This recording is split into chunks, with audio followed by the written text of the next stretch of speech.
सुप्रभात बच्चों।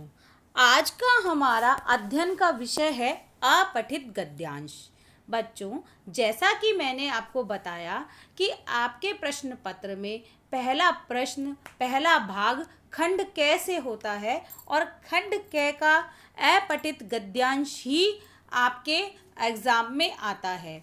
अपठित गद्यांश के अंदर आपको पूछे गए प्रश्नों के उत्तर देने होते हैं। आज हम अपठित गद्यांश का विस्तार से अध्ययन करेंगे। बच्चों, अपठित गद्यांश का अर्थ होता है ऐसा अंश जिसका पहले कभी अध्ययन नहीं किया गया हो, वह अपठित गद्यांश कहलाता है। प्राय अपठित गद्यांश का उद्देश्य किसी विषय को समझना, भाषा और शैली के बीच के संबंधों को खोजना तथा विद्यार्थियों की अवबोध क्षमता को परखना होता है। अर्थात आपने पढ़कर उसको कितना ग्रहण किया, उस क्षमता को परखने के लिए अपठित गद्यांश पूछा जाता है। अपठित गद्यांश के अंतर्गत आपको उसके मूल भाव को समझकर उसका सावधानीपूर्वक और गंभीरता से और गहनता से अध्ययन करना होता है और इससे संबंधित परीक्षा में 10 अंक होते हैं। इन 10 अंकों में से आपके 2-2 अंक के 4 प्रश्न पूछे जाते हैं तथा 1-1 अंक के 2 प्रश्न पूछे जाते हैं। इस प्रकार से अपठित गद्यांश आपके पूरे 10 नंबर का होता है। अपठित गद्यांश का उद्देश्य है छात्रों का बौद्धिक, भाषिक, व्याकरणिक और अभिव्यक्ति पक्ष का आकलन करना। इसका आप निरंतर जब अभ्यास करते हैं तो मानसिक स्तर के साथ साथ आपका लेखन कौशल भी विकसित होता है। इसलिए आपको इसका निरंतर अभ्यास करते रहना चाहिए। इसको हल करने के मैं आपको तरीके बताऊंगी कि अपठित गद्यांश को हल करने का सही तरीका क्या है। वैसे तो आप ये सोच रहे होंगे कि अपठित गद्यांश में क्या है, पढ़ लिया और जहाँ से आंसर मिला उसे लिख दिया, लेकिन इसके कुछ तरीके हैं जिससे कि आप इसमें फुल में से फुल मार्क्स ला सकते हैं। सर्वप्रथम दिए गए अपठित गद्यांश को आपको 2 या 3 बार ध्यानपूर्वक पढ़ना है और उसके मूल भाव को अच्छे से समझना है। दूसरा, गद्यांश में दी गई महत्वपूर्ण सूचनाओं को रेखांकित करते रहना चाहिए। अर्थात जब आप गद्यांश पढ़ रहे हैं तो उसमें जो भी आपको इम्पॉर्टेंट लगता है उसे आप पेंसिल से अंडरलाइन कर लें। इससे विषय वस्तु व पठन कौशल वाले प्रश्नों को हल करने में आसानी होती है। तीसरा यह है कि भाषिक संरचना एवं व्याकरण संबंधी प्रश्नों के लिए गद्यांश में दिए गए कठिन शब्दों, मुहावरों आदि को रेखांकित करना चाहिए। और जब हम इसमें पूछा जाता है प्रस्तुत गद्यांश का शीर्षक कम से कम शब्दों में होना चाहिए।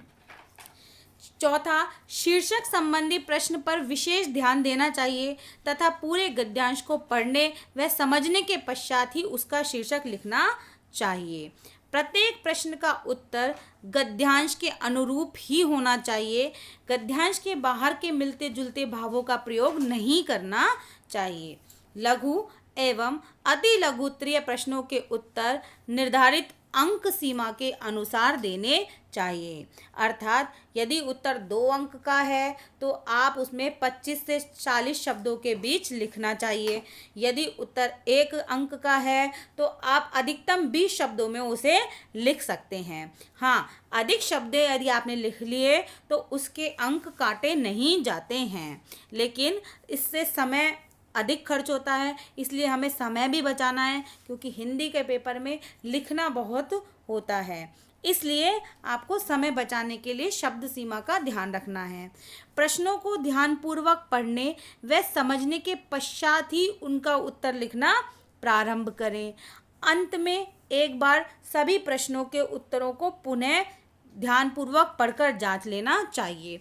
इन नियमों के अलावा कुछ छोटी छोटी बातों को भी आपको ध्यान रखना चाहिए कि आप एक ही बात की बार बार ना लिखें, उसे एक ही बात की पुनरावृत्ति नहीं की जानी चाहिए। दूसरा कि उत्तर लिखते समय आप विराम चिन्हों का प्रयोग जो है वो उचित रूप से करें, सही विराम चिन्ह का प्रयोग करें। और तीसरा कि आप हमेशा मुहावरे और लोकोक्तियों को, कहावतों को, सूक्तियों को समझ लें, लेकिन उत्तर लिखते वक्त इनके प्रयोग में थोड़ी सावधानी बरतनी चाहिए। तो इस प्रकार आपने समझा कि अपठित गद्यांश को हल करते वक्त हमें किन बातों का ध्यान रखना चाहिए। अब आइए एक उदाहरण के माध्यम से इसे बहुत अच्छी तरह से समझते हैं। पानी ही इस सृष्टि का जन्मदाता है, जल से ही सब कुछ पैदा हुआ है। जन्म से मरण तक मनुष्य के जीवन के सभी कर्म कांडों, यज्ञों आदि से जल का बहुत महत्व है। तीर्थों पर जाकर निर्मल सरोवरों और बहती नदियों में स्नान का अपना ही महत्व है। जल दिव्य गुण युक्त है। इसका ठीक प्रयोग शरीर व मन को स्वस्थ बनाता है। परिणामतः हमारे चेहरे पर एक मुस्कुराहट होती है। जल के अभाव में मनुष्य के प्राण कंठ तक आ जाते हैं और सभी काम अधूरे रह जाते हैं। जल के बिना सृष्टि की कल्पना भी नहीं की जा सकती। जल को सम्मान का पर्यायवाची भी माना जाता है। परमात्मा की अनंत सामर्थ्य से आकाश, वायु, अग्नि, जल और पृथ्वी आदि तत्व उत्पन्न हुए हैं और उसमें ही पूर्वोक्त कर्म के अनुसार शरीर की उत्पत्ति हुई है। मनुष्य के शरीर में 70% पानी की मात्रा का विस्तार है। पशु पक्षियों का जीवन जल से निर्धारित है। पेड़ पौधों को पानी की आवश्यकता मौसम पर निर्भर है। पेड़ पौधे जितना पानी लेते हैं वे वातावरण में उसे रिसने की क्रिया द्वारा छोड़ते भी हैं। इसमें जलवायु में भी सुधार होता है। इस प्रकार जीवन में जल का बहुत महत्व होता है। जल ही जीवन है, या कहिए जीवन ही जल है। जल को पीने व सिंचाई के लिए देना भी एक पुण्य का कार्य माना गया है। जल प्यासे के गले से उतरकर उसे मौत के मुंह से बचा लेता है। जल से प्यासे के रोम रोम में जीवन का संचार हो उठता है। अब हम इसके अंदर इस पैराग्राफ से या इस गद्यांश से पूछे गए प्रश्नों को पढ़ेंगे और फिर उनके उत्तरों को भी स्पष्ट रूप से पढ़ेंगे। पहला प्रश्न इससे पूछा गया है कि प्रस्तुत गद्यांश के आधार पर पेड़ पौधों का महत्व स्पष्ट कीजिए। इसके निर्धारित अंक हैं 2। पर्यावरण में जलवायु संतुलन बनाए रखने में पेड़ पौधों की अत्यंत महत्वपूर्ण भूमिका है।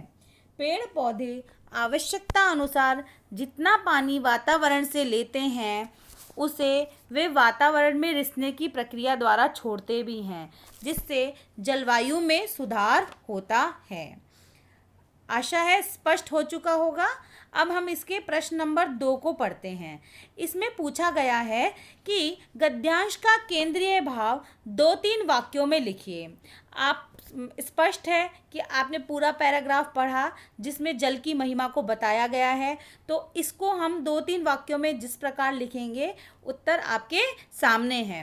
प्रस्तुत गद्यांश का केंद्रीय भाव जल की महिमा को प्रतिपादित करता है। जल ही सृष्टि का जन्मदाता है।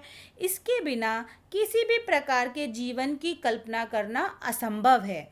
यही कारण है कि जल को पीने और सिंचाई के लिए देना पुण्य कार्य माना जाता है।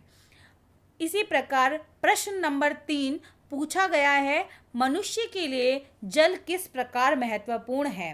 अब आप देखिए, यह क्वेश्चन एक ऐसा क्वेश्चन है कि इसका आंसर आप पूरे 1 पेज में भी दे सकते हैं, 2 पेज में भी दे सकते हैं, 2 लाइनों में भी दे सकते हैं। इसलिए आपको यहाँ पर शब्द सीमा का ध्यान रखकर ही उसका उत्तर देना होगा कि आप पूरी बात भी बोल दें और आपका समय भी बर्बाद ना हो। मनुष्य, इसका उत्तर हम इस प्रकार देंगे, मनुष्य के जीवन के हर क्षेत्र में जल का उपयोग महत्वपूर्ण है, चाहे वह पीने में हो या सिंचाई में।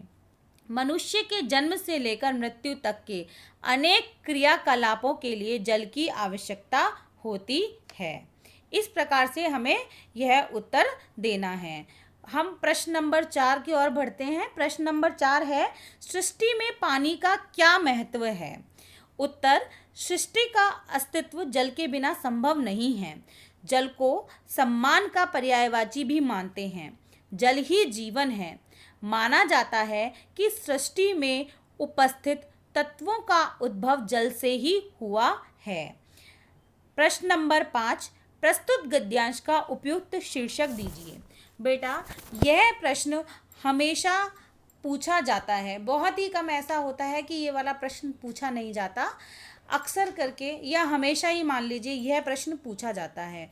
इस प्रश्न का सही उत्तर तभी दिया जा सकता है तब आप यह गद्यांश पढ़कर ये निर्धारित कर लें कि प्रस्तुत पैराग्राफ है किस चीज़ पर। अब जैसे आपको इस पैराग्राफ को पढ़कर पता चल गया कि यह जल के ऊपर है। मैंने बताया कि शीर्षक 3-4 शब्दों से ज़्यादा नहीं होना चाहिए। इसका शीर्षक को हम कम से कम शब्दों में दें। दूसरी बात, शीर्षक को हम एक गहरा उद्धरण चिन्ह में भी कवर करें, यानी कि शीर्षक लिखने के बाद उसे एक गहरा उद्धरण चिन्ह लगा देना चाहिए।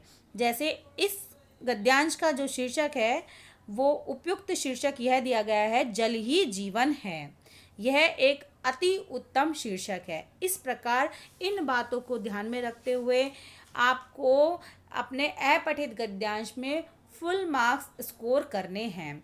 और जैसा कि मैंने पहले ही बताया कि आप इसका अभ्यास करके आप अपने जो लेखन कौशल है, अपना मानसिक स्तर है, उसको आप और भी विकसित कर सकते हैं। तो आपको इसका अभ्यास करना है। आपकी व्याकरण पुस्तक में इसके काफ़ी उदाहरण दे रखे हैं। आप इनका अभ्यास करते रहिए। मैं आपको असाइनमेंट में उपसर्ग प्रत्यय के साथ एक अपठित गद्यांश का भी प्रैक्टिस वर्क भेजूंगी। आप उसे अपने उत्तर पुस्तिका में साफ स्पष्ट शब्दों में लिखें। आपको पैराग्राफ लिखने की ज़रूरत नहीं है, सिर्फ पैराग्राफ को पढ़कर क्वेश्चन के आंसर देने हैं। आप समझ गए होंगे कि पैराग्राफ को कॉपी में उतारने की ज़रूरत नहीं है। आपको सिर्फ पैराग्राफ को अच्छे से 3 बार रीड करना है और उससे संबंधित प्रश्नों को लिखकर उत्तर पुस्तिका में लिखना है। यानी कि प्रश्न और उत्तर को आपको उत्तर पुस्तिका में साफ शब्दों में साफ लेख में लिखना है। धन्यवाद।